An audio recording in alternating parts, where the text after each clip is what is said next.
The borrowed life. He woke up to the dull, steady beeping of machines and a sharp, sterile smell. The room was dim, the kind of dim that felt heavy, like it was pressing down on him. He blinked a few times, trying to shake off the haze. The ceiling above him was plain, a pale shade of white that felt almost too clean, like it hadn't been touched in years. He turned his head slightly, wincing at the ache that ran down his neck. Where was he? The bed felt stiff, and he could hear the faint hum of something electrical nearby. Slowly, he tried to sit up, but his limbs were heavy, like he'd been asleep for days. As he forced himself upright, he realized there was nothing around him, no flowers, no cards, not even a name tag on his wrist. It was like he didn't exist. A nurse came in, startled to see him awake. She had a clipboard in her hands and a look of surprise that quickly faded into a professional smile. "You're awake," she said, her voice a bit too cheerful. "How are you feeling?" He hesitated, his mouth dry. "Where am I?" he asked, his voice barely more than a rasp.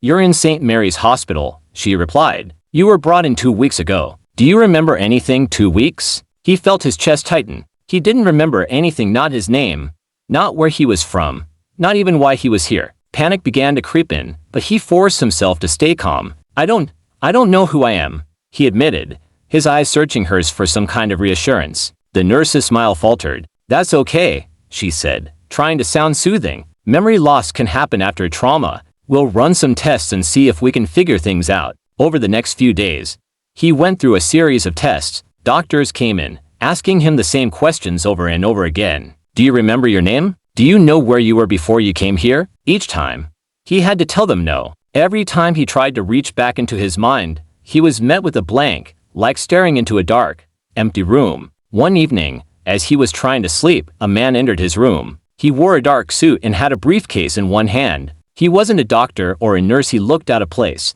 like he'd just stepped out of a board meeting. The man introduced himself as Richard Hayes, a private investigator. "Do you know who I am?" Richard asked, his voice low and calm. "No," he said, shaking his head. "Should I?" Richard sighed, pulling out a small photograph from his briefcase. He handed it over, and as he looked down at it, his heart skipped a beat. The photo was of him, same face, same eyes, but there was something off. The man in the picture was smiling, his arm around a woman, and they looked like they were at a party or a wedding. "That's you?" Richard said. "Or at least, that's the man I was hired to find." He felt like the ground was slipping away from him. Who hired you?" "Her name is Claire Reynolds. She's your wife." The word wife felt strange, like it didn't belong to him. He didn't remember her, but seeing the picture made his chest ache, like he was missing something important. "Why don't I remember?" Richard hesitated, glancing around the room. "I think you've been through something unusual. I need to ask you a few questions. Have you noticed anything strange since you woke up?"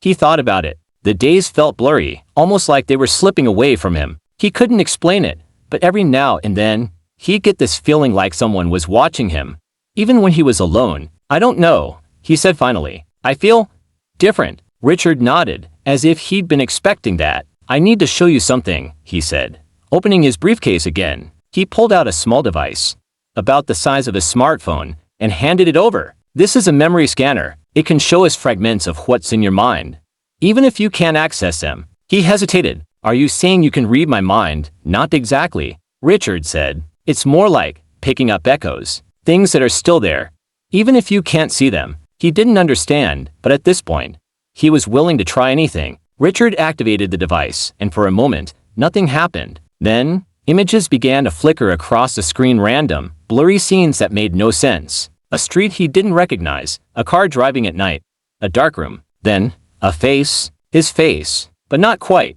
It was like looking at a reflection in a broken mirror. Richard watched his reaction closely. "You were part of a project," he said slowly. "It was called Project Echo. They were experimenting with memory transfers, taking memories from one person and implanting them into another." He felt like he was going to be sick. "Are you saying I'm not me?"